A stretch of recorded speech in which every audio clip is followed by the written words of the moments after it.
దత్తాత్రేయ స్వామి అనుగ్రహంతో దత్తాత్రేయ స్వామి ఆయనకి ఇచ్చిన వరం ఏంటంటే, ఎవరైనా సరే మనుషులు కానీ వస్తువులు కానీ ఏదైనా పోగొట్టుకున్నా, వాళ్ళకి కనబడకపోయినా, వాళ్ళు వాళ్ళు అది దొంగిలింపబడినా, ఏం జరిగినా సరే వాళ్ళు నిన్ను ఈ మంత్రంతో స్మరిస్తే నువ్వు నీ అనుగ్రహంతో నువ్వు వాళ్ళకి వెతికి తెచ్చిపెట్టి, తనకున్న 1000 చేతులతో వెతికి తెచ్చిపెట్టి ఇస్తాడనమాట.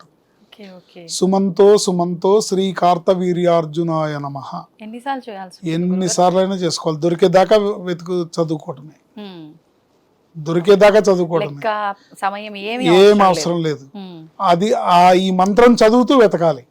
సుమంతో సుమంతో శ్రీ కార్తవీర్యార్జునాయ నమః. ఇప్పుడు ఒక గొలుసు కనపడలేదని ఇల్లంతా వెతికేస్తాం కదా, బీరువాలు బట్టలు మొత్తం అన్ని పీకేసి వెతికేస్తాం కదా.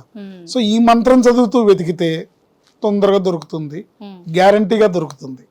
ఎవరన్నా ఇప్పుడు దొంగిలించిన వస్తువు అయితే అది ఇన్వెస్టిగేట్ అవుతుంది, వీళ్ళు దొంగిలించారనే తెలుస్తుంది. అంటే సస్పెన్స్ ఉండదు, ఏమైందో తెలియదు అనేది ఉండదు, క్లారిటీ వచ్చేస్తుంది. ఒకసారి మా ఇంట్లో నవరాత్రుల్లో అమ్మవారికి మేము మండపారాధనలో అమ్మవారి కలశం పెట్టి చైన్ వేసాము. పొద్దున్నే 6ంటికి 5:30, 6 ఆ టైంలో